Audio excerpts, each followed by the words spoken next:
Nunca imaginei que as palavras mais cruéis da minha vida sairiam da boca da pessoa que eu mais amo no mundo, minha própria filha. Oi, pessoal. Eu sou Márcia Santos e a história que vou contar hoje vai fazer você repensar sobre limites familiares e até onde uma mãe deve ir para proteger o próprio filho. Se você quer ouvir mais histórias como essa, se inscreve no canal e aproveita para me contar aí nos comentários de onde você está ouvindo essa história. Agora deixa eu te levar para aquele dia que mudou minha vida para sempre. Era uma quinta-feira, 15 de agosto de 2024, quando meu celular tocou com uma mensagem que destruiria completamente minha percepção sobre maternidade e ingratidão. Eu estava no meu escritório, revisando contratos da minha empresa de arquitetura paisagística, quando vi o nome da Rafaela aparecer na tela do WhatsApp. Minha filha, de 26 anos, sempre foi mimada. Reconheço isso agora. Depois do meu divórcio há 10 anos, tentei compensar a ausência do pai dela me desdobrando para dar tudo o que ela quisesse. Paguei faculdade particular de arquitetura, financiei intercâmbio na França, comprei apartamento para ela morar, carro 0 quilômetro e ainda mantinha uma mesada generosa para que nunca faltasse nada. Quando ela se casou com Diego Ferreira no ano passado, gastei uma fortuna no casamento dos sonhos dela. Festa para 300 pessoas, vestido importado, lua de mel no Caribe. Tudo pago por mim, claro. Sempre achei Diego meio estranho, muito controlador. Mas pensei que fosse coisa de sogra ciumenta. Nos últimos meses, porém, comecei a notar mudanças preocupantes no comportamento da Rafaela. Ela ficou mais distante, cancelava nossos almoços tradicionais de domingo. E quando conversávamos, parecia sempre nervosa, como se alguém estivesse escutando. Tentei conversar sobre isso várias vezes, mas ela sempre desconversava ou mudava de assunto. Na semana anterior àquela mensagem fatídica, eu havia questionado Diego sobre algumas atitudes que considerei desrespeitosas. Durante uma visita à casa deles, notei como ele falava com a Rafaela, sempre com tom de comando, nunca perguntando sua opinião sobre nada, tratando-a como se fosse uma criança incapaz de tomar decisões. Quando mencionei isso discretamente para minha filha, ela ficou extremamente defensiva. Mãe, Diego me ama e só quer o melhor para mim. Você não entende nosso relacionamento. Havia me respondido com uma frieza que me assustou. Mas naquela quinta-feira, quando abri a mensagem dela, o mundo desabou sob meus pés. Mãe, cansei dessa situação. Você fica interferindo no meu casamento, criticando meu marido, criando problema onde não existe. Diego me fez escolher. Ou ele, ou você. E eu escolho ele. Prefiro ficar sem mãe do que perder meu marido. Por favor, pare de me ligar. Pare de tentar me controlar. Quero distância de você. Li a mensagem 3 vezes antes que meu cérebro processasse completamente o que estava escrito ali. Minha filha, a menina que eu tinha carregado no colo, cuidado quando estava doente, apoiado em cada sonho e conquista, estava me dispensando por causa de um homem que ela conhecia há apenas 2 anos. Senti uma mistura de dor, raiva e decepção que nunca havia experimentado antes. Era como se alguém tivesse arrancado meu coração do peito e pisoteado em pedaços. 26 anos de amor incondicional, sacrifícios, dedicação absoluta. Tudo jogado fora por uma mensagem fria e cruel. Minhas mãos tremiam enquanto segurava o celular. Lágrimas começaram a escorrer pelo meu rosto, borrando a maquiagem que havia caprichado naquela manhã. Minha secretária, Carla, entrou na sala naquele momento e se assustou com minha expressão. Dona Márcia, a senhora está bem? Aconteceu alguma coisa? Não consegui responder imediatamente. Estava tentando processar a magnitude do que havia acontecido. Minha filha havia escolhido um homem que claramente a estava manipulando, em detrimento da mãe que sempre a amou incondicionalmente. Mas então, no meio da dor avassaladora, Uma raiva fria e calculista começou a tomar conta de mim.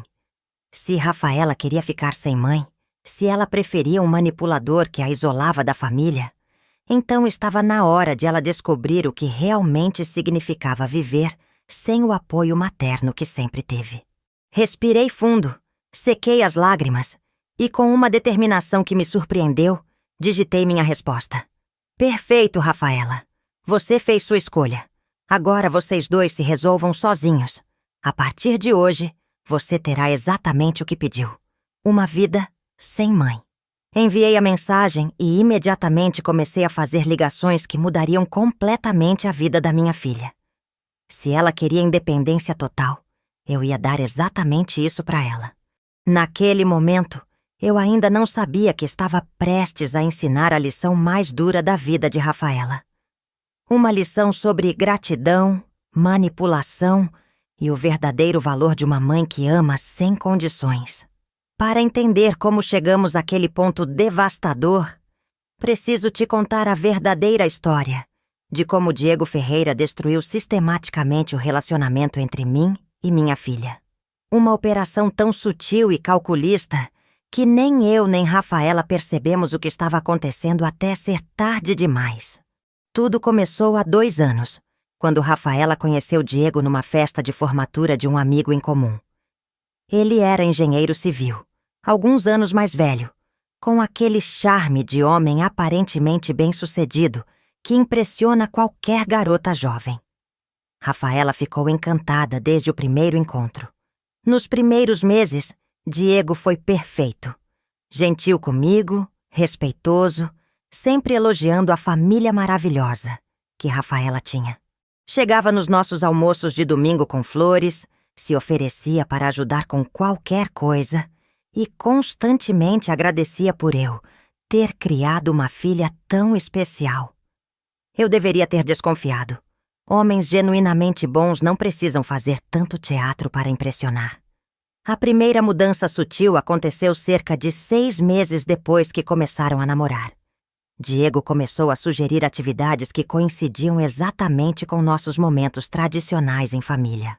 Amor, que tal a gente viajar no final de semana? Sei que é domingo de almoço com sua mãe, mas essa promoção de hotel só vale até segunda-feira. Rafaela sempre me ligava pedindo para remarcar nosso encontro. No início eu entendia. Relacionamentos novos são intensos mesmo. Mas logo percebi que isso estava se tornando um padrão sistemático. Diego também começou a plantar sementes de dúvida sobre mim. Rafa, você já reparou como sua mãe sempre tem alguma crítica sobre as pessoas que você namora? Será que ela não está sendo um pouquinho superprotetora demais? Comentários aparentemente inocentes que, repetidos constantemente, começaram a fazer efeito. O segundo passo da estratégia dele foi me colocar como a mãe controladora, que não conseguia aceitar que a filha havia crescido. Quando eu questionava algumas decisões do casal, Diego sussurrava no ouvido da Rafaela. Viu? Sua mãe não confia no seu julgamento. Ela acha que você não é madura o suficiente para tomar suas próprias decisões. Durante esse período, eu continuava sustentando financeiramente minha filha sem questionar. Apartamento de 2 quartos em Moema, financiamento do Honda Civic 0 km, plano de saúde premium, cartão de crédito adicional sem limite e uma transferência mensal de 3.500 para suas despesas pessoais. Rafaela nunca tinha trabalhado efetivamente. Sempre foi estagiária em escritórios de arquitetura que mais pareciam passatempos do que experiência profissional real. Diego descobriu rapidamente que eu era a fonte de todo o conforto financeiro da Rafaela. E aí começou a terceira fase do plano dele. Fazer minha filha acreditar que meu apoio financeiro era, na verdade, uma forma de controle e manipulação. Rafa, você já parou para pensar por que sua mãe paga tudo para você? Será que não é uma forma de te manter dependente, de garantir que você sempre precise dela? Essas conversas aconteciam longe dos meus ouvidos, mas eu percebia os efeitos nas mudanças graduais de comportamento da minha filha. Rafaela começou a ficar desconfortável quando eu pagava contas na frente do Diego. Começou a me agradecer de forma estranha, quase culpada, por coisas que sempre foram naturais entre nós. Quando eu oferecia para pagar uma viagem ou um curso que ela queria fazer, ela hesitava e olhava para Diego antes de aceitar. O golpe de mestre de Diego foi durante os preparativos do casamento deles. Eu havia me oferecido para pagar toda a festa, como sempre sonhei fazer para minha filha. Mas Diego plantou na cabeça dela que isso me daria o direito de interferir em todos os detalhes, de transformar o casamento dela no que eu queria, não no que eles queriam. Amor, sua mãe é generosa, mas você sabe como ela é controladora. Se ela pagar o casamento, vai querer escolher tudo: local, decoração, lista de convidados. Esse é o nosso casamento, não o dela. Claro que Rafaela veio conversar comigo sobre isso. E eu, querendo provar que não era controladora, disse que eles tinham carta branca para decidir tudo. Foi exatamente o que Diego queria.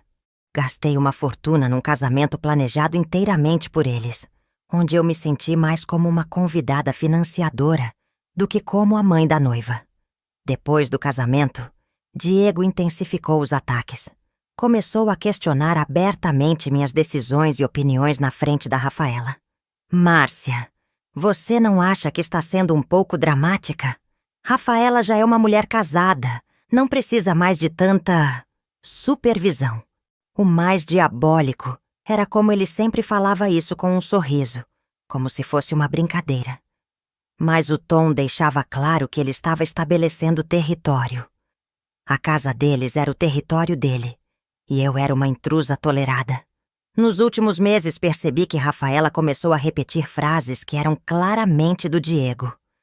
Mãe, você precisa entender que agora tem uma família própria. Mãe, o Diego acha que você deveria confiar mais no meu julgamento. Mãe, casais precisam de privacidade para construir seu relacionamento. A verdade é que Diego havia conseguido algo impressionante. Fez minha filha acreditar que escolher ele em detrimento de mim era um ato de maturidade e independência, quando na realidade estava apenas trocando minha influência amorosa pela manipulação tóxica dele. E o mais cruel de tudo, ele fez isso enquanto eu pagava todas as contas que garantiam o conforto dos dois. Naquele momento, recebendo aquela mensagem devastadora, eu finalmente entendi o jogo completo.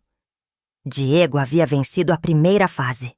Isolou Rafaela de mim emocionalmente. Mas ele não contava com uma coisa. Eu também sabia jogar quando necessário. E estava prestes a mostrar para ambos o que realmente significava viver sem a mãe que eles tanto desprezavam. Depois de enviar aquela resposta seca para Rafaela, fiquei sentada na minha cadeira por alguns minutos, sentindo uma mistura de dor e determinação que nunca havia experimentado antes. Minha secretária, Carla, ainda estava na porta, preocupada com minha expressão. Carla, cancele todos os meus compromissos da tarde. Tenho algumas ligações muito importantes para fazer. Disse com uma voz que soou mais firme do que eu me sentia por dentro. A primeira ligação foi para a agência de viagens, onde havia reservado e pago integralmente a lua de mel dos sonhos de Rafaela e Diego. Uma viagem de 3 semanas pela Europa.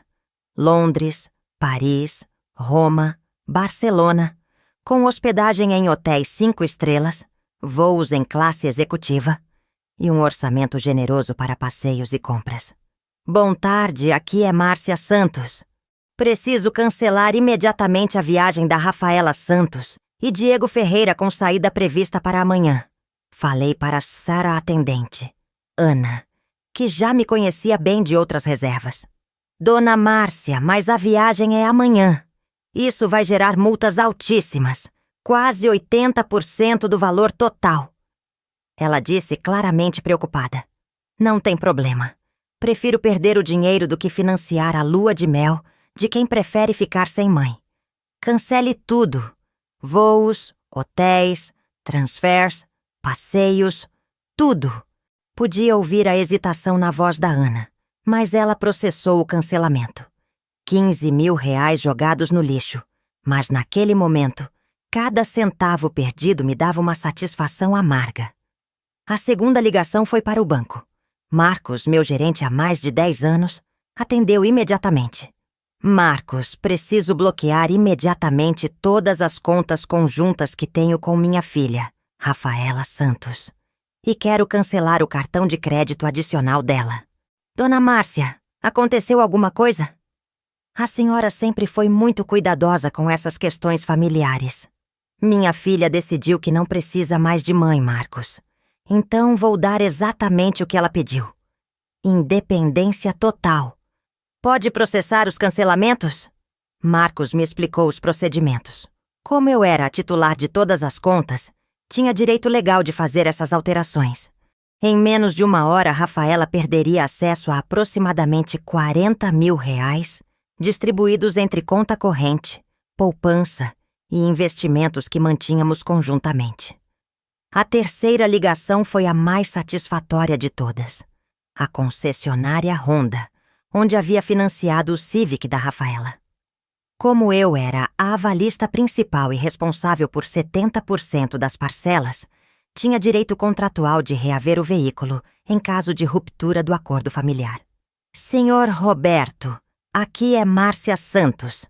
Preciso executar a cláusula de retomada do veículo da Rafaela Santos, devido a mudanças na situação familiar. Roberto, o vendedor que havia me atendido na compra, ficou surpreso. Dona Márcia, isso é muito incomum. A senhora tem certeza? Absoluta. Minha filha expressou o desejo de independência total da família. Vou atender ao pedido dela. Quando vocês podem buscar o carro? Podemos enviar o guincho ainda hoje, se a senhora assinar a documentação necessária. Perfeito. Diego e Rafaela perderiam o meio de transporte deles no mesmo dia que chegassem do que deveria ter sido a viagem dos sonhos, que também não aconteceria mais. A quarta ligação foi para o proprietário do apartamento onde Rafaela morava. Na verdade, eu era a proprietária, mas havia colocado o imóvel no nome dela como presente de formatura 2 anos atrás. Porém, mantinha uma cláusula de reversão em caso de mudanças significativas nas relações familiares. Uma precaução legal que meu advogado havia insistido para incluir. Dr. Henrique, preciso ativar a cláusula de reversão do apartamento da Moema. Situação familiar mudou drasticamente. Dr. Henrique Costello, meu advogado há 15 anos, conhecia bem a dinâmica da minha família. Márcia, isso é irreversível. Tem certeza de que quer tomar essa medida? Henrique, minha filha me mandou uma mensagem dizendo que prefere ficar sem mãe, a contrariar o marido. Se ela quer independência, vai ter independência completa. Entendo. Vou preparar a documentação.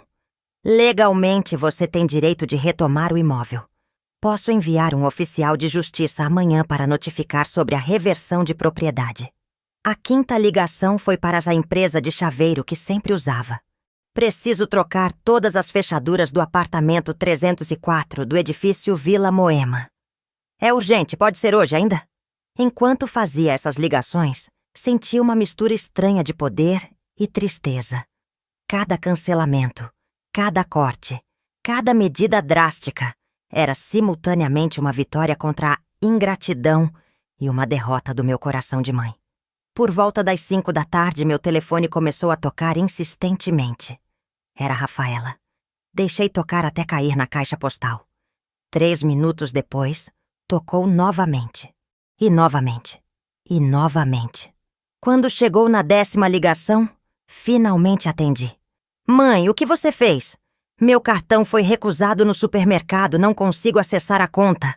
E a concessionária ligou falando em buscar o carro. Sua voz estava em pânico total, mas eu mantive o tom frio e controlado. Rafaela, você me disse que prefere ficar sem mãe. Estou apenas atendendo ao seu pedido. A partir de agora, você e Diego vão se resolver sozinhos, exatamente como você quis. Mãe, você não pode fazer isso. Eu não quis dizer... Não quis dizer o quê, Rafaela? Suas palavras foram muito claras. Prefere ficar sem mãe do que contrariar seu marido. Parabéns! Conseguiu exatamente o que pediu.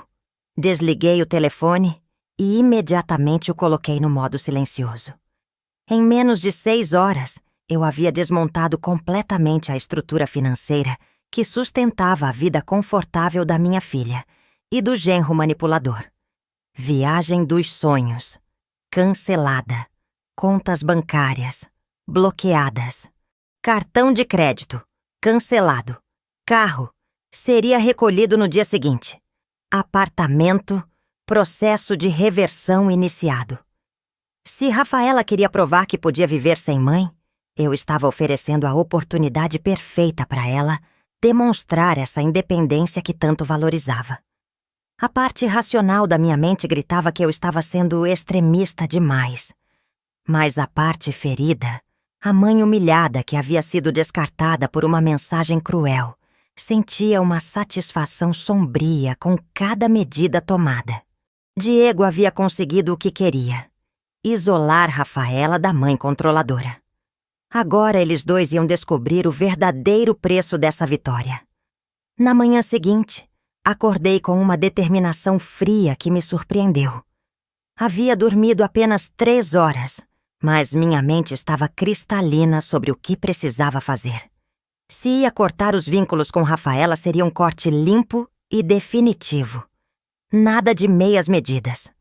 A primeira tarefa do dia foi acompanhar pessoalmente a troca das fechaduras do apartamento. Cheguei no edifício Vila Moema às 8 da manhã, junto com o chaveiro e o oficial de justiça, que Dr. Henrique havia providenciado para notificar oficialmente sobre a reversão de propriedade. Dona Carmen, a porteira que conhecia Rafaela desde que ela se mudou para lá, ficou visivelmente desconfortável com a situação. Dona Márcia, a Rafaela saiu bem cedo com o Diego. Pareciam muito nervosos. Ela estava chorando e ele gritando alguma coisa sobre consertar essa situação. Ela me contou enquanto subíamos no elevador. Quando abri a porta do apartamento com a chave antiga pela última vez, senti um aperto no peito. Aquele lugar estava cheio de memórias nossas. Foi lá que ajudei Rafaela a escolher cada móvel, cada decoração. Foi lá que passamos manhãs de domingo assistindo filmes e comendo pipoca. Foi lá que ela me contou sobre o primeiro beijo, a formatura, o pedido de casamento. Mas também foi lá que Diego plantou as sementes do nosso afastamento. Foi lá que minha filha se escolheu um manipulador, em detrimento da mãe que sempre a amou. Pode trocar todas as fechaduras, disse ao chaveiro, engolindo a emoção. Enquanto o profissional trabalhava, fiz mais ligações importantes. A primeira foi para a Unimed, onde Rafaela tinha um plano de saúde premium, que eu pagava mensalmente.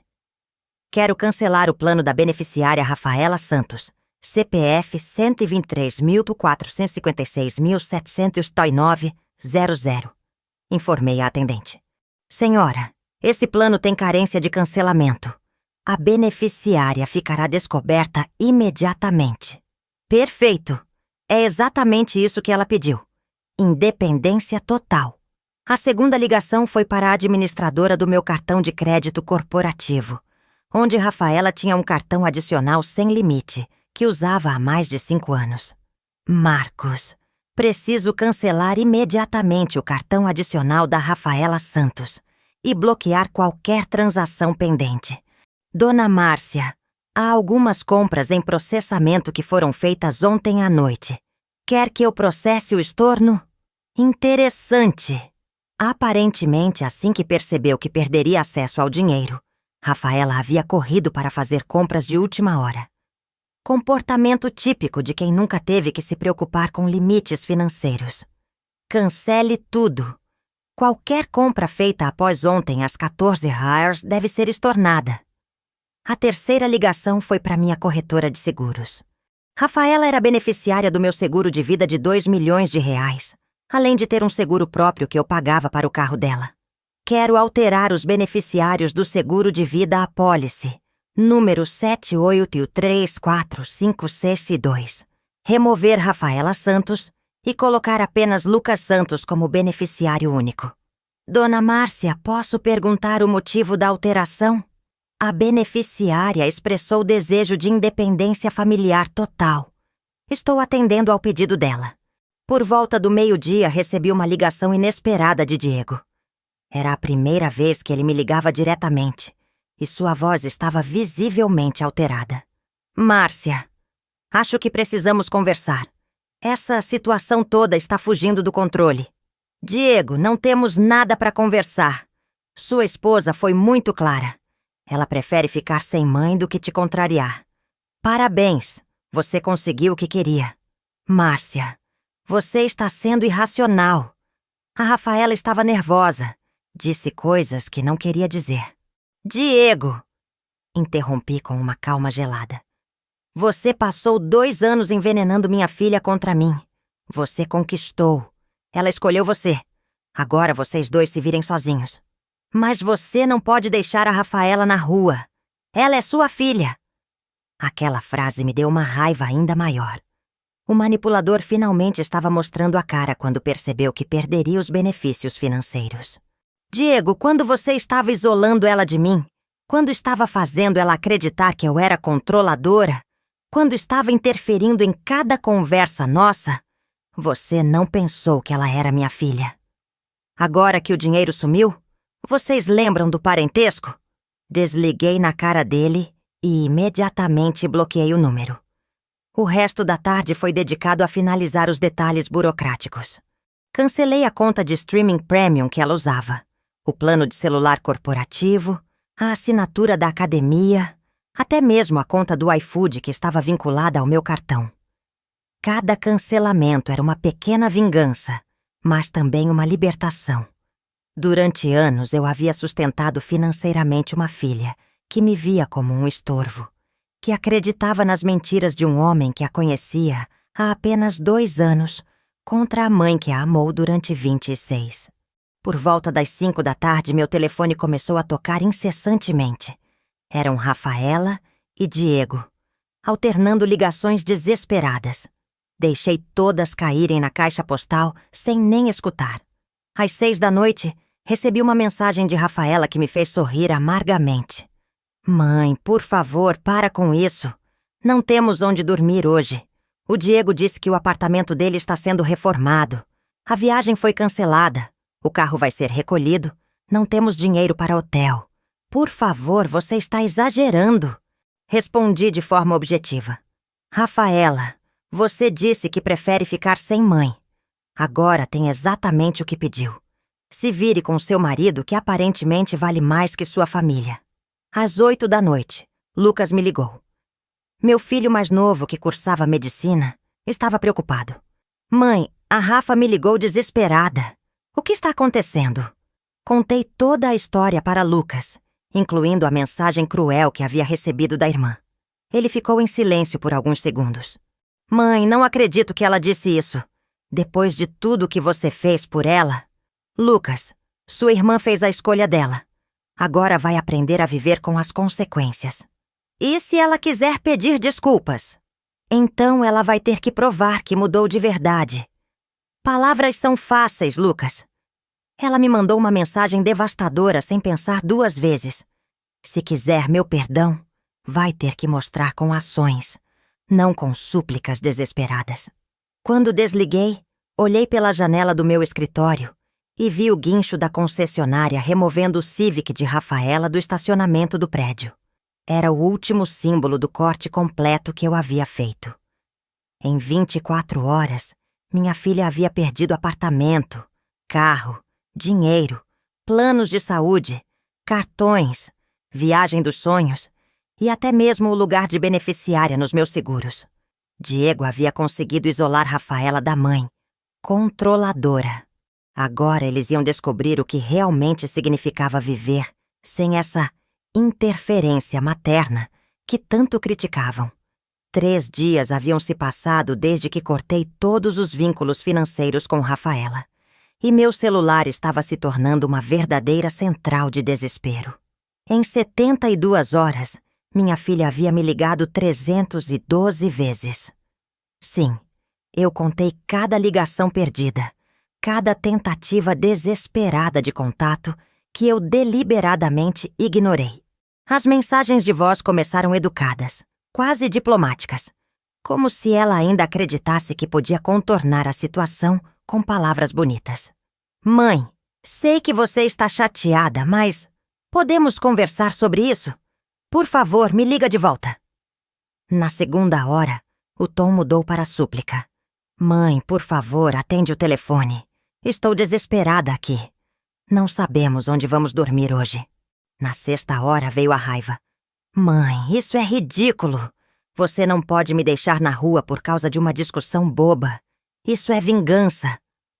Na 12ª hora, o desespero total. Mãe, eu imploro. Pelo amor de Deus, me ajuda. Diego está dizendo que a culpa é minha, que eu estraguei tudo. Por favor, não me abandona assim. E assim foi durante 3 dias inteiros. Mensagens intercaladas com ligações que chegavam de 10 em 10 minutos, depois de 5 em 5, depois praticamente sem parar. Do meu escritório, eu podia acompanhar o desespero crescente através das redes sociais também.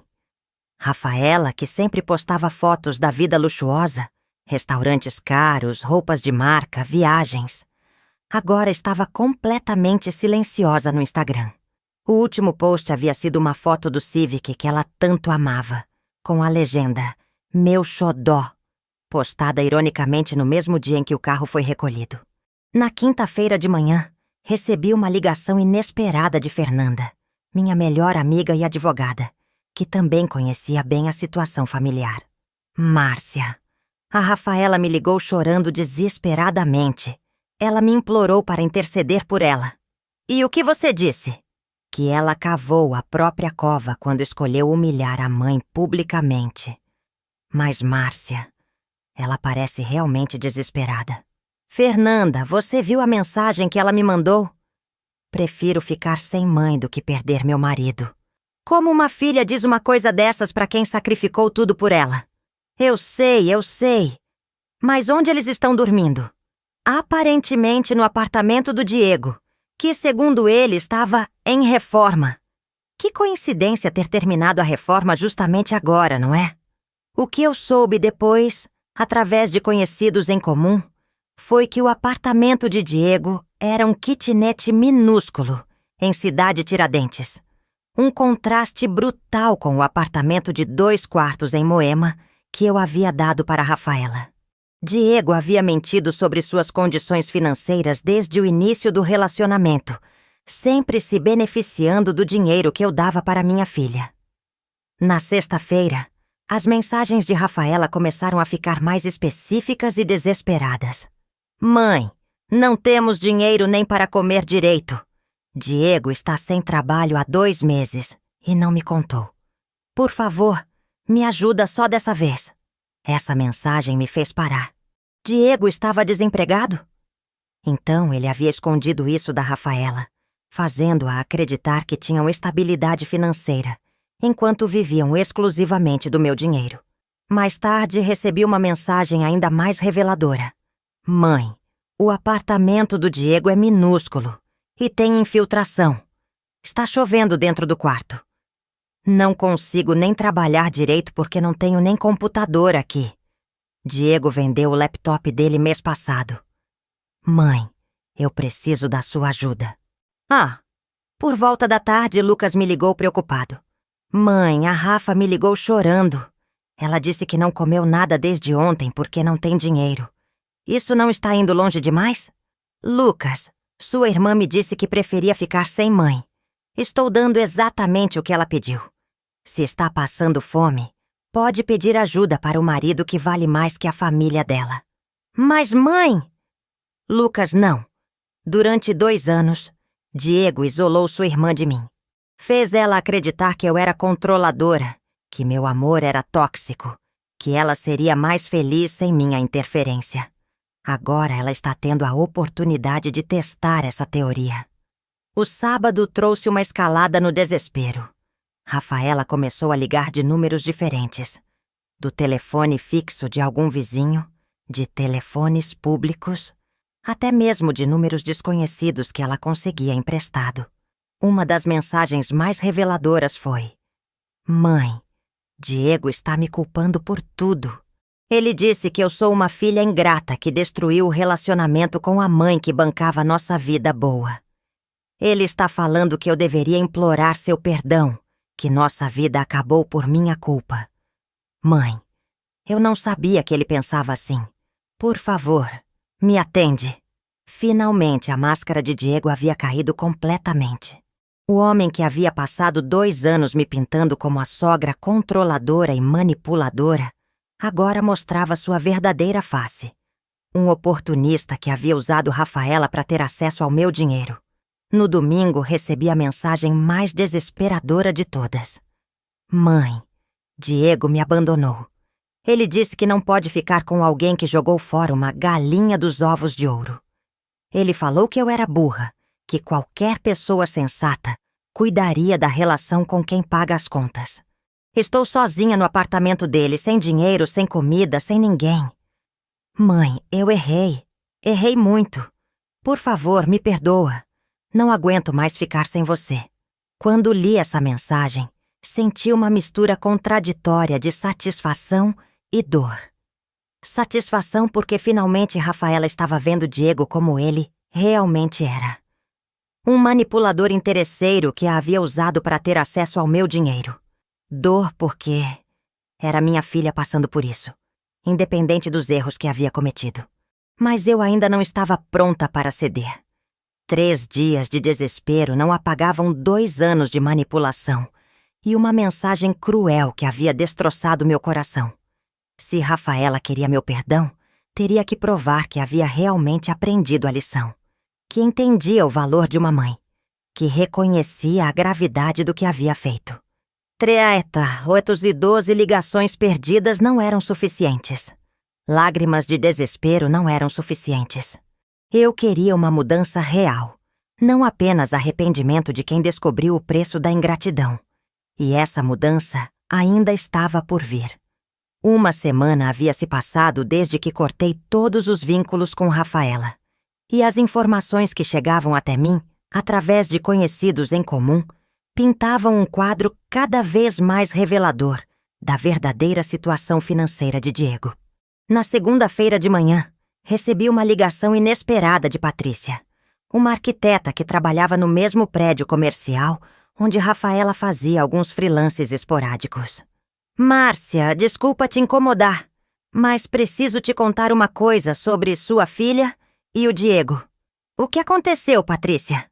Rafaela apareceu aqui no escritório hoje cedo, pedindo para usar meu computador, porque o dela estava com problema. Ela estava com uma aparência péssima, roupa amassada, cabelo despenteado. Não parecia nem a mesma pessoa. Patrícia me contou que Rafaela havia passado a manhã inteira tentando conseguir trabalhos urgentes, aceitando qualquer projeto por valores muito abaixo do que costumava cobrar. Estava claramente desesperada por dinheiro. Mas o mais chocante, continuou Patrícia, foi quando ela recebeu uma ligação do Diego gritando com ela. Dava para escutar tudo. Ele estava cobrando dela para resolver logo essa palhaçada com sua mãe, porque não aguentava mais comer miojo todo dia. Meu coração se apertou, imaginando minha filha passando por essa humilhação. Mas, ao mesmo tempo, senti uma satisfação amarga. Finalmente, Rafaela estava vendo a verdadeira face do homem que ela havia escolhido em meu lugar. E tem mais. Patrícia continuou. Depois da ligação, ela começou a chorar e me contou algumas coisas. Aparentemente, Diego está desempregado há 3 meses, não 2 como ela havia me dito antes. Ele escondeu isso dela e continuou saindo de casa fingindo que ia trabalhar. Isso explicava muita coisa. Durante os últimos 3 meses, Diego havia intensificado ainda mais a campanha para isolar Rafaela de mim. Provavelmente porque sabia que dependia totalmente do meu dinheiro para manter o padrão de vida do casal. Patrícia, mais alguma coisa? Sim, e essa é a parte mais triste. Rafaela descobriu que o apartamento do Diego nem é dele.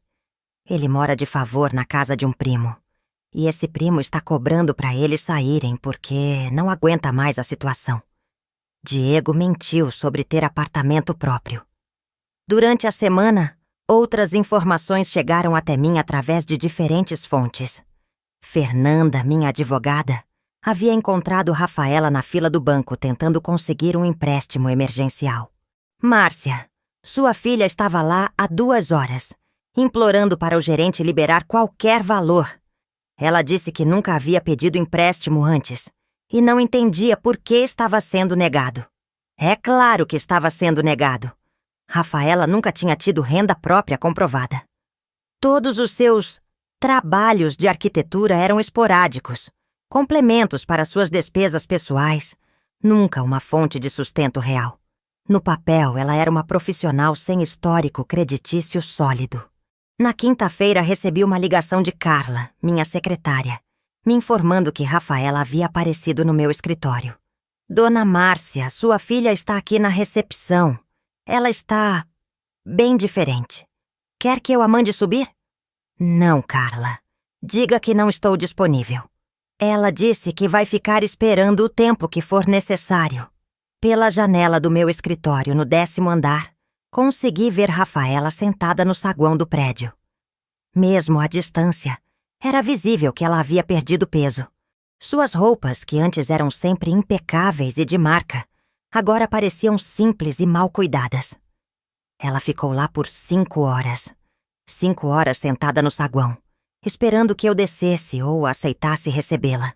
Quando finalmente saí do prédio às 7 da noite, usando a saída de emergência para evitá-la, senti uma pontada de culpa que rapidamente suprimi, lembrando da mensagem cruel que havia recebido.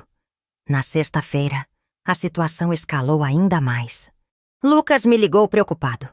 Mãe, a Rafa me ligou ontem à noite dizendo que o Diego a expulsou do apartamento onde estavam.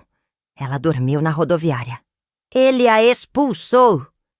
Disse que não aguentava mais sustentar uma vagabunda ingrata que havia destruído a fonte de renda do casal. Mãe, ela está literalmente na rua. Senti um aperto no estômago, mas mantive a firmeza. Lucas, sua irmã escolheu esse homem em detrimento da família. Agora está conhecendo o verdadeiro caráter dele. Mas, mãe, ela pode estar correndo perigo. Lucas, se você quiser ajudar sua irmã, fique à vontade. Mas não vou aceitar que ela volte para casa até que prove que realmente entendeu o erro que cometeu. No sábado de manhã, Fernanda me ligou com informações ainda mais chocantes. Márcia, você sabia que Diego tem dívidas? Muitas dívidas? Como assim? Encontrei um conhecido dele ontem. Aparentemente, Diego deve dinheiro para várias pessoas. Empréstimos, cartão de crédito, até agiotagem. Ele estava usando o dinheiro que você dava para Rafaela para pagar essas dívidas. Isso explicava tudo. Diego não havia se apaixonado pela minha filha. Ele havia se apaixonado pelo meu dinheiro. Durante 2 anos, havia usado Rafaela como intermediária para ter acesso aos recursos que eu proporcionava, enquanto simultaneamente a manipulava contra mim. E tem mais, Fernanda continuou. Esse conhecido me disse que Diego já está de olho em outra mulher, uma enfermeira que mora sozinha e ganha bem. Ele falou para os amigos que Rafaela era legal, mas sem o dinheiro da mãe não serve para nada. Aquelas palavras me deixaram furiosa, não por mim, mas por Rafaela. Minha filha havia sido usada, manipulada e descartada por um homem que nunca a amou de verdade. Ela havia perdido a mãe, a família, a estabilidade financeira, tudo por alguém que a via apenas como um meio de chegar ao meu dinheiro. Naquele fim de semana, pela primeira vez, desde que recebi a mensagem cruel, comecei a sentir mais pena do que raiva de Rafaela. Ela havia sido vítima da manipulação de um sociopata que aproveitou sua vulnerabilidade emocional para destruir nossa relação. Mas ainda assim, ela havia escolhido. Havia me enviado aquela mensagem devastadora. Havia preferido humilhar a mãe que sempre a amou do que questionar as motivações de um homem que conhecia há apenas 2 anos. A lição ainda não estava completa. Rafaela precisava entender não apenas que Diego era um manipulador, mas também que suas escolhas tinham consequências permanentes. Que o amor de mãe, por mais incondicional que seja, também tem limites quando é repetidamente desrespeitado. A realidade havia batido a porta de Rafaela com força total. Agora restava saber se ela havia aprendido algo com o impacto. 2 semanas haviam se passado desde o início da minha Operação Independência com Rafaela, e as tentativas dela de me alcançar estavam ficando cada vez mais criativas e desesperadas. Era como se ela tivesse feito um curso intensivo de persistência, testando todos os meios possíveis de furar o bloqueio que eu havia criado ao nosso redor. Na segunda-feira de manhã, recebi uma ligação de Carla, minha secretária, com um tom de voz que misturava profissionalismo e preocupação. Dona Márcia, sua filha está aqui no térreo novamente, mas desta vez ela trouxe cartazes. Cartazes? Sim. Ela está sentada na praça em frente ao prédio com uma placa escrita: Mãe, me perdoa, eu errei. Os seguranças não podem fazer nada porque ela está em área pública. Olhei pela janela e lá estava Rafaela, sentada no meio da pracinha, segurando uma placa improvisada feita com papelão, parecendo um protesto pessoal de uma pessoa só. Várias pessoas paravam para olhar. Algumas até tiravam fotos. Minha filha havia se transformado numa espécie de espetáculo público de arrependimento. Por volta do meio-dia, a situação escalou. Rafaela conseguiu burlar a segurança do prédio se misturando com um grupo de entregadores e subiu até o 10º andar. Quando as portas do elevador se abriram no meu andar, lá estava ela, com os olhos vermelhos e uma aparência que me chocou profundamente. Mãe, por favor, só 5 minutos. Gritou antes mesmo de sair completamente do elevador. Carla imediatamente acionou a segurança, mas eu fiz um sinal para que esperassem. Rafaela estava magra, com roupas que claramente não eram lavadas há dias, e uma expressão de desespero que me partiu o coração, mesmo com toda a raiva que ainda sentia. Rafaela, você não pode aparecer aqui fazendo escândalo no meu local de trabalho. Mãe, eu não tenho mais onde ir. Diego me expulsou. Estou dormindo na casa de uma colega da faculdade, mas ela disse que só pode me hospedar até o final da semana. Eu não sei mais o que fazer. Sua voz estava quebrada e vi lágrimas genuínas escorrendo pelo seu rosto. Mas então me lembrei da mensagem cruel, das palavras que me devastaram, e endureci o coração. Rafaela, você disse que preferia ficar sem mãe. Está tendo exatamente o que pediu. Mãe, eu estava confusa, manipulada. Diego me fez acreditar que... Não. Interrompi firmemente. Diego não colocou uma arma na sua cabeça para você me mandar aquela mensagem. Você escolheu as palavras. Você escolheu me humilhar. Os seguranças se aproximaram e Rafaela sabia que seria escoltada para fora. Antes de ser levada, ela gritou: Mãe, eu entendi! Entendi tudo! Diego só queria seu dinheiro. Ele nunca me amou. Por favor, me dá uma chance de explicar. Mas eu já havia me trancado no meu escritório, sentindo o coração disparado e lutando contra a vontade de correr atrás dela. Na terça-feira, Rafaela tentou uma abordagem diferente. Ela conseguiu o telefone de alguns clientes importantes da minha empresa e começou a ligar pedindo para eles intercederem por ela. Doutor. Roberto, um arquiteto com quem eu tinha uma parceria há 5 anos, me ligou constrangido. Márcia, sua filha me ligou chorando, pedindo para eu conversar com você. Ela disse que está passando fome e que você cortou todos os vínculos com ela. Roberto, questões familiares são complicadas. Prefiro não misturar com trabalho. Entendo, mas ela pareceu muito desesperada. Disse que você é tudo que ela tem no mundo. Que ironia. Agora eu era tudo que ela tinha. Mas quando teve que escolher, preferia ficar sem mim. Na quarta-feira, a estratégia foi ainda mais elaborada. Rafaela apareceu na minha academia, sabendo que eu sempre ia às 6 da tarde. Ela se posicionou na entrada e tentou me abordar quando eu estava chegando. Mãe, por favor, me escuta. Rafaela, você está me perseguindo. Isso pode ser considerado assédio. Mãe, eu descobri coisas horríveis sobre o Diego. Ele tem dívidas. Ele me usou. Ele nunca trabalhou direito. Você estava certa sobre tudo. E você precisou perder tudo para perceber isso?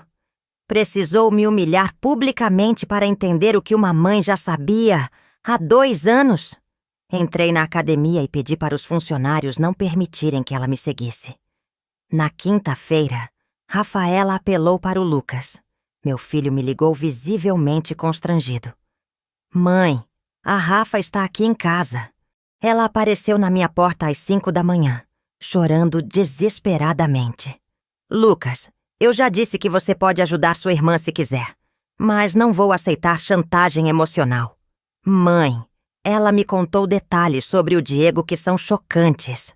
Ele realmente a manipulou. Ele fazia ela acreditar que você era o problema no relacionamento deles. Lucas, manipulação não é desculpa para a crueldade. Ela é adulta, formada, inteligente. Ela escolheu acreditar nas palavras de um estranho contra a mãe que a criou. Mas mãe? Lucas, se você quiser hospedar sua irmã, dar comida para ela, emprestar dinheiro, fique à vontade. Mas não vou receber ela até que prove que realmente mudou, não apenas que está desesperada. Lucas ficou em silêncio por alguns segundos antes de responder. Mãe, sei que ela errou feio, mas ela é minha irmã. Vou deixar ela ficar aqui alguns dias. Sua escolha, filho. Mas deixe claro que isso não significa que estou perdoando. Na sexta-feira, Rafaela tentou a cartada mais dramática de todas. Ela apareceu na porta da igreja que eu frequentava aos domingos, sabendo que eu chegava sempre no mesmo horário. Quando me viu, ela literalmente se jogou no chão na frente de toda a congregação, num gesto teatral que me deixou profundamente envergonhada. Mãe, eu imploro, pelo amor de Deus, me perdoa. Eu fui uma filha terrível. Eu escolhi um bandido no lugar da melhor mãe do mundo. As pessoas pararam para olhar, algumas reconhecendo a situação familiar. Dona Maria, uma senhora que me conhecia há anos, se aproximou com expressão preocupada. Márcia, querida, o que está acontecendo? Problemas familiares, Dona Maria. Com licença. Passei por cima da Rafaela, que continuava no chão fazendo seu espetáculo, e entrei na igreja. Mas durante toda a missa, não consegui me concentrar nas palavras do padre. Minha mente estava focada na minha filha do lado de fora, provavelmente ainda fazendo drama para quem quisesse ver. Quando a missa terminou, ela havia ido embora, mas havia deixado uma carta na para-brisa do meu carro. Uma carta de 10 páginas, manuscrita, onde ela detalhava cada manipulação que Diego havia usado contra mim, cada mentira que ele havia contado, cada momento em que ela deveria ter defendido nossa relação. A carta terminava com uma frase que me fez tremer. Mãe, eu perdi tudo. O respeito próprio, a segurança financeira, o homem que achava que amava, mas principalmente perdi você. E entre todas essas perdas, a sua é a única que realmente importa. Por favor, me dá uma chance de mostrar que aprendi a lição mais dolorosa da minha vida. Guardei a carta na bolsa sem ler até o final naquele momento. Mas naquela noite, sozinha em casa, li e reli cada palavra, sentindo meu coração se debater entre a dor que ainda sentia e o amor maternal, que nunca havia realmente desaparecido. 3 semanas haviam se passado desde que cortei todos os vínculos com Rafaela, quando recebi a ligação que, de certa forma, eu estava esperando. Era uma quinta-feira de manhã quando Lucas me telefonou com a voz carregada de preocupação e uma notícia que mudaria completamente o rumo da situação. Mãe, preciso te contar uma coisa sobre a Rafa e o Diego. O que aconteceu agora, Lucas? Diego apareceu aqui em casa ontem à noite, completamente bêbado, gritando com a Rafa na porta do meu prédio. Os vizinhos chamaram a polícia. Meu coração acelerou. Por mais que estivesse magoada com Rafaela, a ideia dela em perigo me assustava. Ele a machucou? Não fisicamente, mas psicologicamente foi devastador. Mãe, ele disse coisas horríveis para ela na frente de todo mundo. Chamou ela de vagabunda ingrata. Disse que ela era burra demais para manter uma galinha dos ovos de ouro. Que qualquer idiota saberia como manter a sogra feliz para garantir o dinheiro. As palavras de Diego confirmavam tudo o que eu já havia suspeitado. Mas ouvir os detalhes ainda me revoltava. E o que mais? O pior de tudo, mãe, foi quando ele disse que já tinha encontrado uma substituta para a Rafa. Uma enfermeira que ele conheceu, que mora sozinha e ganha bem. Ele falou isso na frente de todo mundo, humilhando ela publicamente. Senti uma raiva profunda, não por mim, mas por minha filha. Rafaela havia perdido 2 anos da vida dela. Havia destruído nossa relação familiar por causa de um homem que a via apenas como um meio de chegar ao meu dinheiro. Lucas, como ela reagiu? Ela não disse nada, mãe. Só ficou lá, parada, ouvindo todas as humilhações. Quando a polícia chegou e levou o Diego, ela entrou no meu apartamento e desabou. Chorou a noite inteira. Durante o fim de semana, continuei recebendo informações sobre a situação de Rafaela através de Lucas e alguns conhecidos em comum. O quadro que se formava era desolador. Fernanda me ligou no sábado com mais detalhes sobre a condição financeira de Diego. Márcia, conversei com um investigador particular que um cliente meu usou para pesquisar sobre o Diego. A situação é pior do que imaginávamos. Como assim? Ele deve mais de 50 mil reais para diferentes credores, cartão de crédito, empréstimos bancários e o pior, ele deve dinheiro para agiotagem. Durante todo o relacionamento com a Rafaela, ele estava usando o dinheiro que você dava para ela para pagar essas dívidas. Isso explicava a pressa dele em isolar Rafaela de mim. Ele sabia que dependia totalmente desse fluxo de dinheiro para sobreviver e manter suas mentiras. E tem mais, Fernanda continuou. Ele já está morando com essa enfermeira. Aparentemente se mudou para lá na mesma semana que expulsou a Rafaela do apartamento. Na segunda-feira, a situação de Rafaela ficou ainda mais crítica. Lucas me ligou preocupado. Mãe, a Rafa não consegue ficar mais no meu apartamento. O proprietário do prédio reclamou por causa do escândalo que o Diego fez. E o síndico disse que visitas prolongadas não são permitidas pelo regulamento. E onde ela vai ficar? Não sei, mãe. Ela tentou voltar para o apartamento do Diego, mas encontrou a enfermeira lá. Ela tentou conseguir ajuda de algumas amigas, mas a maioria se afastou dela depois que descobriram que ela estava sem dinheiro. Essa informação me deixou particularmente amarga. Rafaela estava descobrindo quantas das suas amizades eram baseadas no padrão de vida que eu proporcionava para ela. Quando o dinheiro acabou, as pessoas também sumiram. Na terça-feira, Patrícia, a arquiteta que trabalhava no mesmo prédio onde Rafaela fazia freelances, me ligou com informações preocupantes. Márcia, sua filha apareceu aqui hoje em estado lastimável. Ela não toma banho há dias, está usando as mesmas roupas há 1 semana e está visivelmente subnutrida. Onde ela está dormindo? Aparentemente na rodoviária. Ela me pediu para usar o banheiro do escritório para se limpar um pouco. E eu percebi que ela estava levando papel higiênico e sabonete escondidos na bolsa.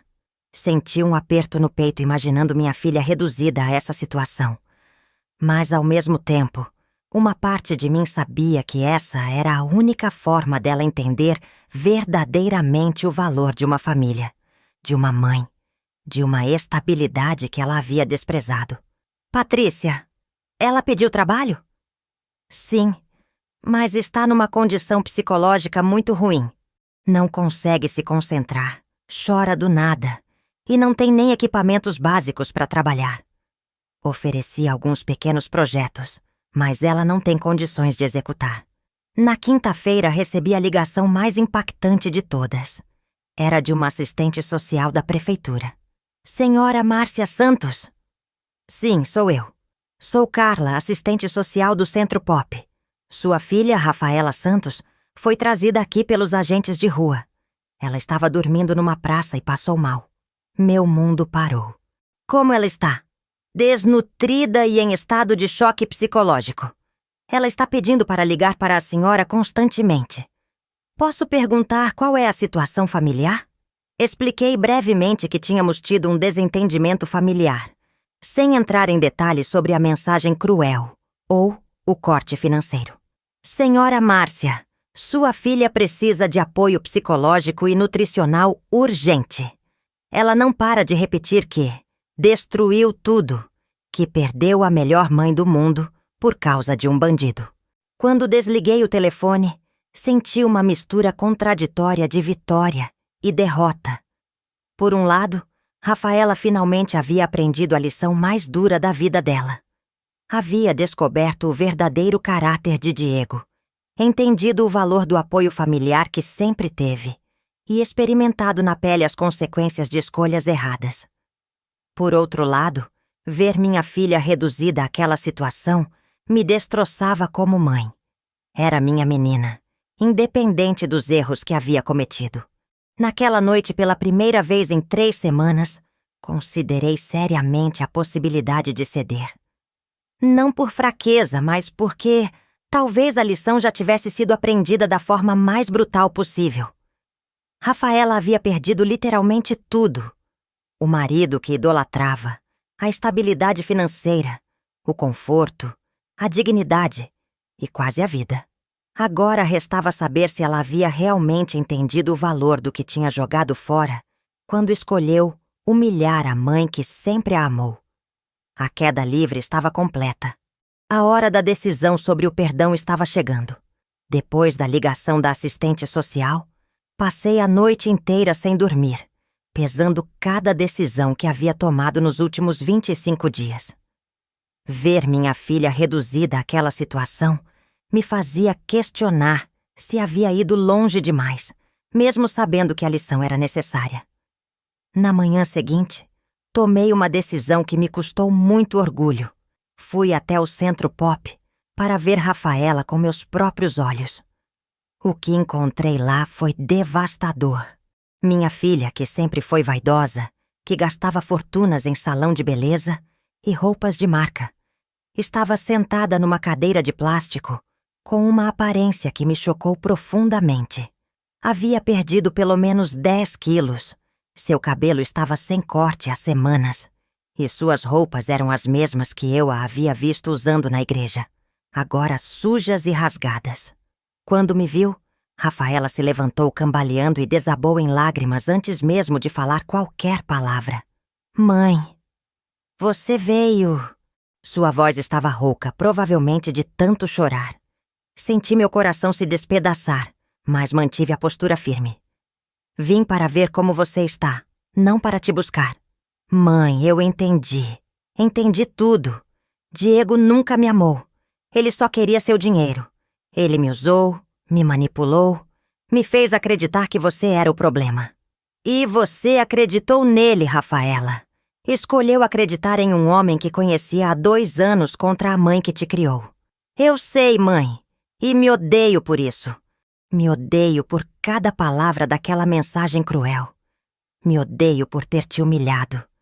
Me odeio por ter sido tão cega e ingrata.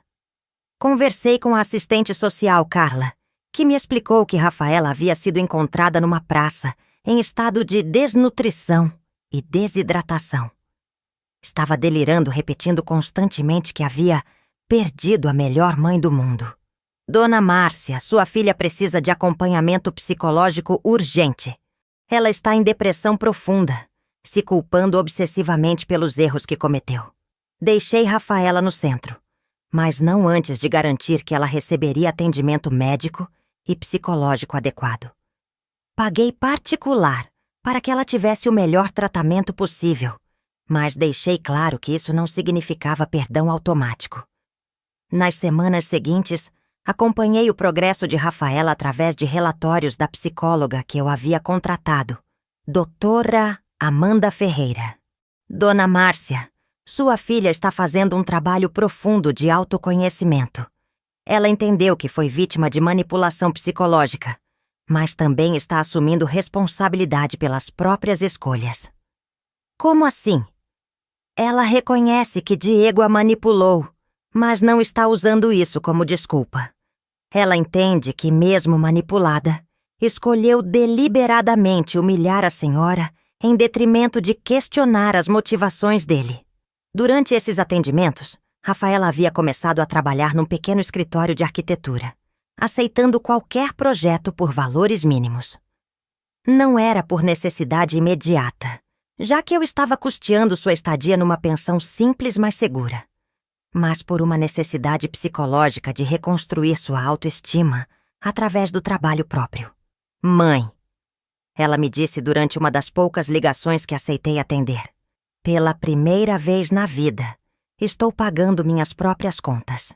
E sabe o que descobri? É difícil, mas me dá uma dignidade que eu nunca senti quando você pagava tudo. 2 meses depois do episódio no Centro Pop, doutora Amanda me ligou com uma proposta. Dona Márcia, acredito que Rafaela está pronta para um encontro controlado com a senhora. Ela fez progressos significativos na terapia e demonstra arrependimento genuíno, não apenas desespero por consequências. Qual a diferença? Antes ela se arrependia porque havia perdido tudo. Agora ela se arrepende porque entende que machucou profundamente alguém que a ama incondicionalmente. A mudança de foco é fundamental. Concordei com o encontro, mas estabeleci condições rígidas. Seria no consultório da psicóloga, com mediação profissional. E eu sairia no momento em que sentisse que era manipulação emocional. Quando vi Rafaela novamente após 2 meses, a diferença era impressionante. Ela havia recuperado peso. Estava com aparência cuidada, mas simples. E havia algo diferente em seus olhos.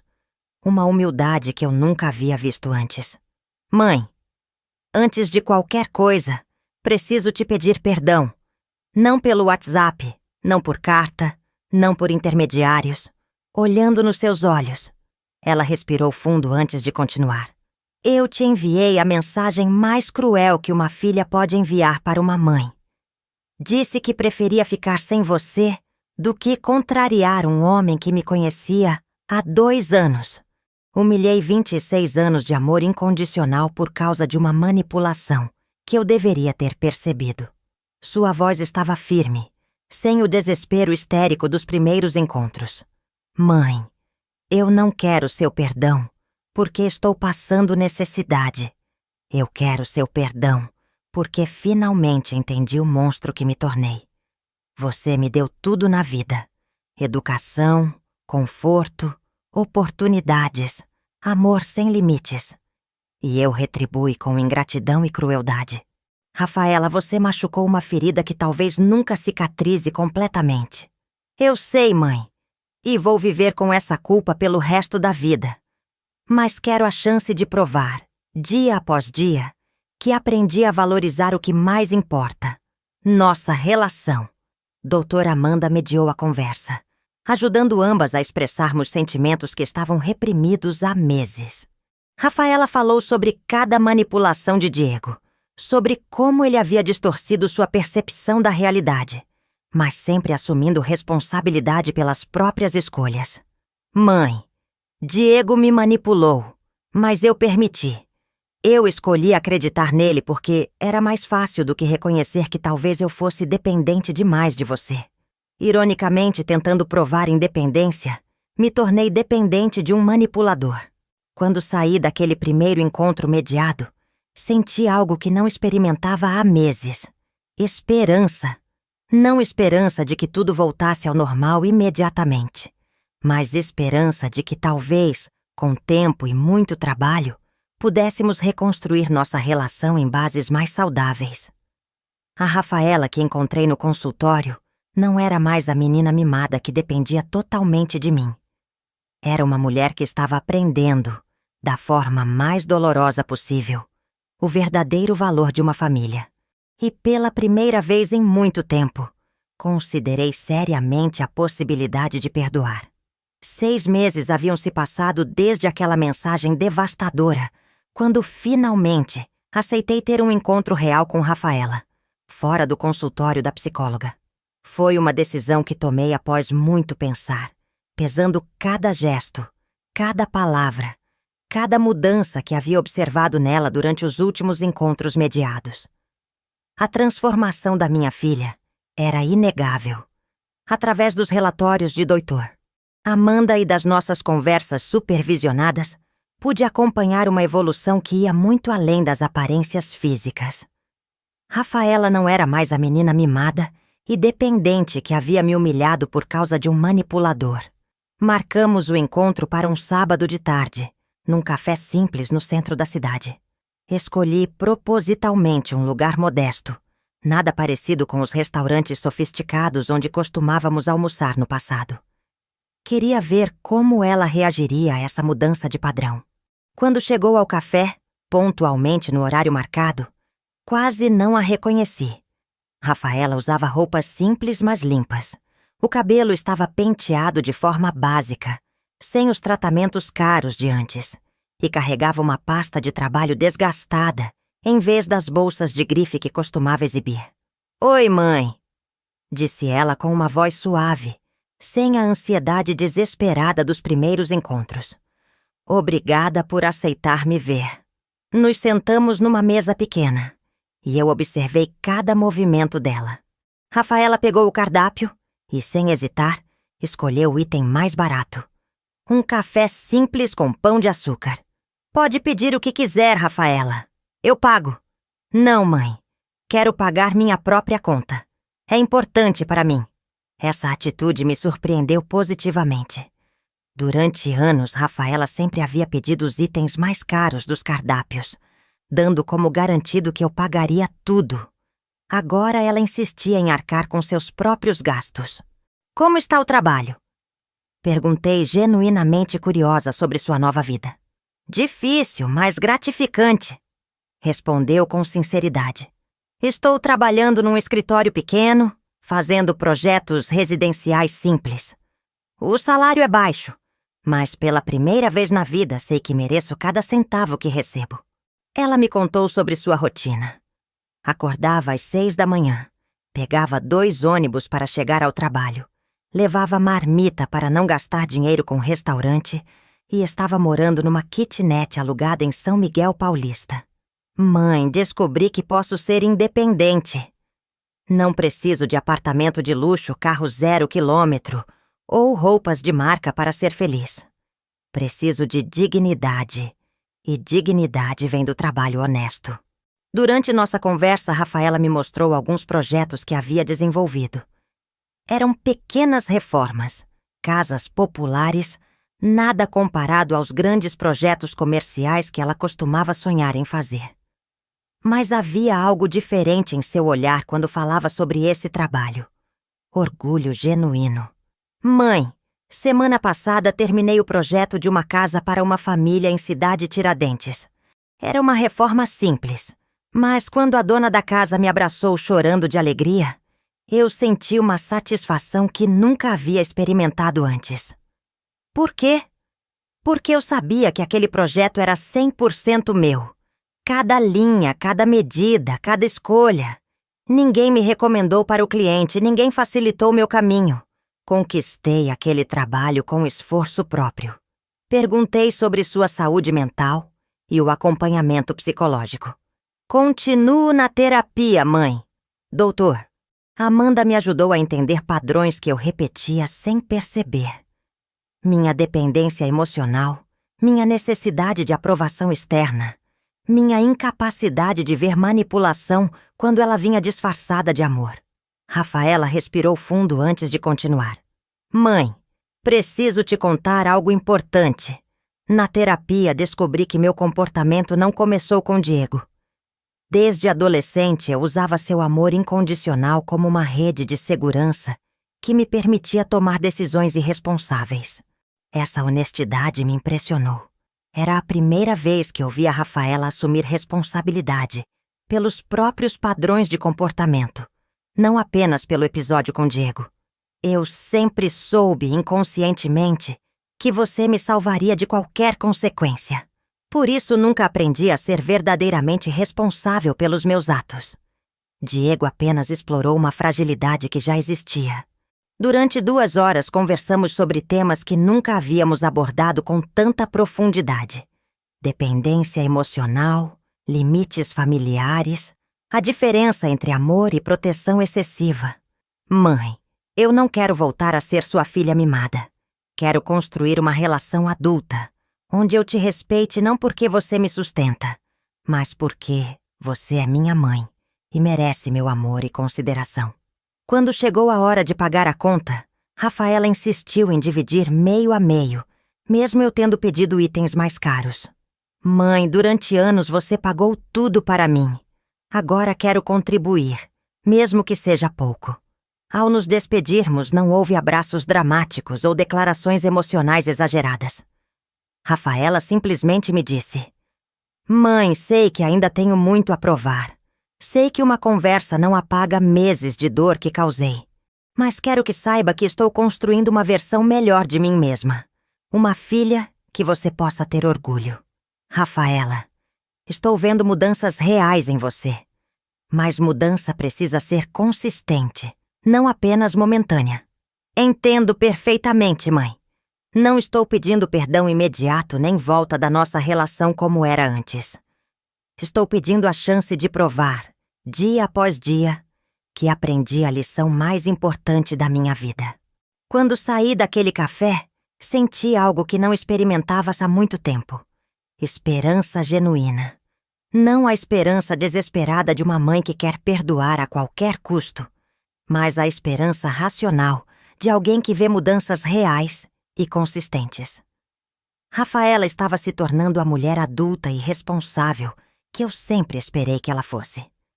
Não por pressão externa ou por necessidade, mas por crescimento pessoal genuíno.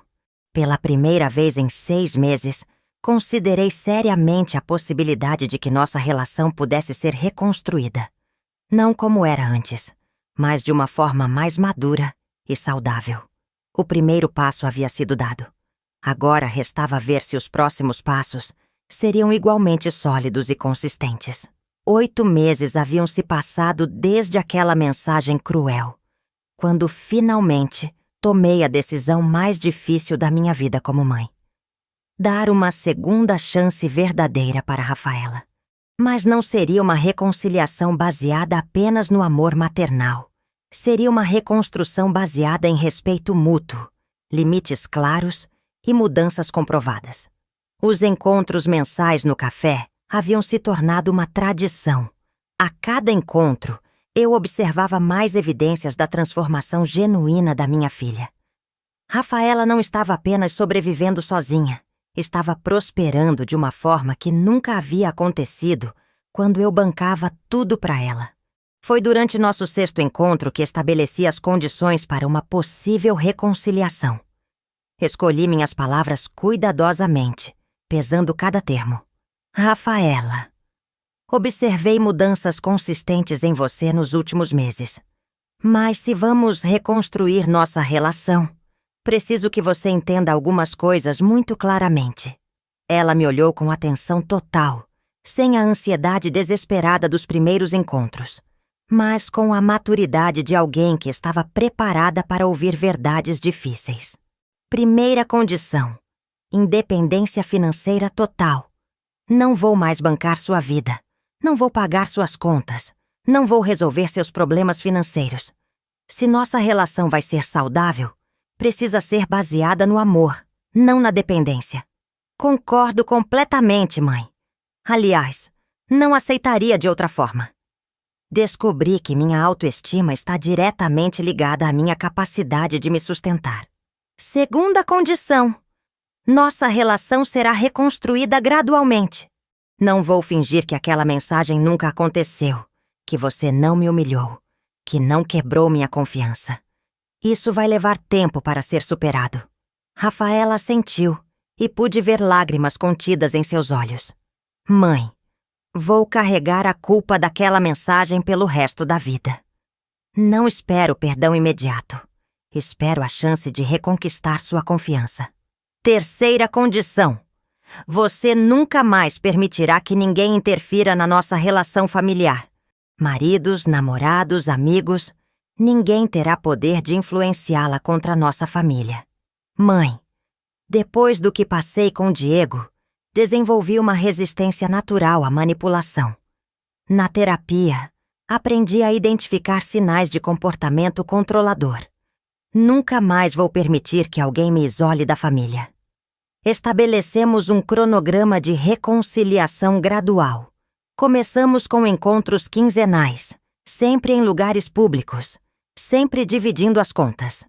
Depois de 3 meses de encontros consistentes, começamos a incluir Lucas em alguns almoços familiares. A primeira vez que os 3 nos reunimos foi emocionante. Lucas havia ficado do meu lado durante toda a crise, mas eu sabia que ele sentia falta da irmã. Ver os irmãos se abraçarem depois de quase 1 ano de distância me fez perceber quanto nossa família havia sido ferida pelo episódio com Diego.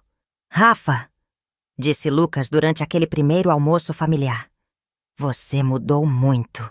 Para melhor. Mudei porque precisava, Lucas. Descobri que ser adulta significa muito mais do que ter um diploma e uma certidão de casamento. 6 meses após estabelecermos nossas condições, Rafaela me surpreendeu com uma proposta inesperada. Mãe, quero te pagar de volta. Não tudo, porque seria impossível, mas quero contribuir simbolicamente. Calculei que você gastou aproximadamente R$500 mil comigo ao longo da minha vida adulta. Obviamente não posso devolver essa quantia, mas quero pagar pelo menos os 20 mil da viagem cancelada. Rafaela, isso não é necessário. É necessário para mim, mãe. Preciso sentir que estou contribuindo para reparar os danos que causei. Ela havia criado um plano de pagamento de R$200 mensais. Uma quantia significativa considerando seu salário modesto. Aquele gesto me mostrou que ela realmente entendia o valor do dinheiro e o peso das suas escolhas passadas. 1 ano após nossa reconciliação inicial, aconteceu algo que testou definitivamente a mudança de Rafaela. Ela começou a namorar Rafael, um professor de história que conheceu no curso de inglês que estava fazendo. Quando ela me contou sobre o novo relacionamento, senti uma ansiedade natural. Como ela reagiria se Rafael tentasse interferir na nossa relação familiar? Mãe, posso te apresentar o Rafael?